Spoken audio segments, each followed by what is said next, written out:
જય માતાજી મિત્રો, સ્વાગત છે તમારું અમારી વીએસ સરકાર ચેનલમાં। તો આજે આપણે વાત કરવાના છીએ માં મેલડીની લાકડી આજે પણ પોલીસ સ્ટેશનમાં પૂજાય છે। એક ચમત્કારિક લોકકથા। ગુજરાતના એક નાનકડા ગામમાં વર્ષો પહેલાં એક એવી ઘટના બની હતી કે આજે પણ લોકોના દિલમાં ભક્તિ અને આશ્રય બની જગાવે છે। આ ઘટના માં મેલડીની કૃપા અને ન્યાય સાથે જોડાયેલી છે। લોકો કહે છે કે તે સમયની આજ સુધી એક પોલીસ સ્ટેશનમાં માં મેલડીની લાકડી પૂજાય છે। ગામ અને ભક્ત। સૌરાષ્ટ્ર વિસ્તારમાં આવેલું એક શાંત ગામ હતું ભાદરવાડી ગામ। નાનું હતું પણ લોકો ભક્તિમાં મોટા હતા। ગામના બહાર એક જૂનું મંદિર હતું જ્યાં માં મેલડીની મૂર્તિ સ્થાપિત હતી। ગામના લોકો માટે તે મંદિર માત્ર પૂજા સ્થાન નહોતું પણ ગામની રક્ષા કરનાર શક્તિનું કેન્દ્ર હતું। મંદિરની સેવા એક વૃદ્ધ ભક્ત કરતા ભૂરાભાઈ। ભૂરાભાઈ ગરીબ હતા પણ તેમની ભક્તિ અત્યંત ઊંડી હતી। રોજ સવારથી સાંજ સુધી તેઓ માતાનું નામ લેતા અને મંદિરની સેવા કરતા। ભૂરાભાઈ પાસે એક લાકડી હતી।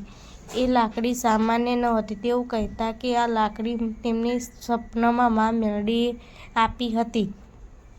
સપનામાં માતાજીના આશીર્વાદ।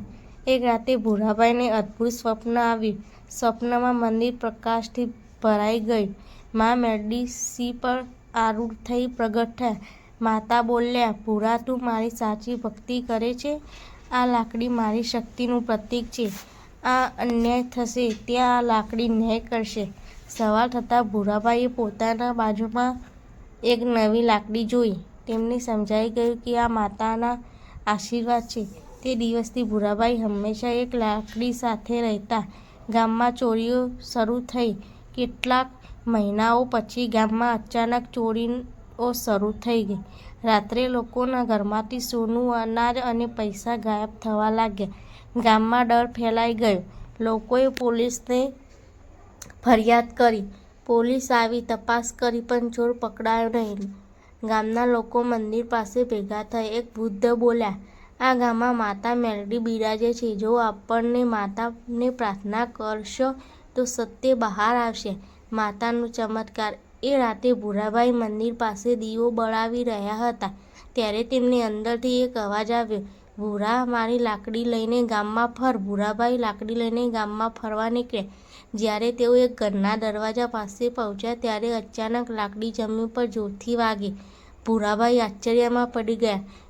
એ ઘરમાં ગામના એક માણસનું હતું, રમેશ। ભૂરાભાઈએ દરવાજો ખખડાવ્યો। રમેશ ડરતા બહાર આવ્યો।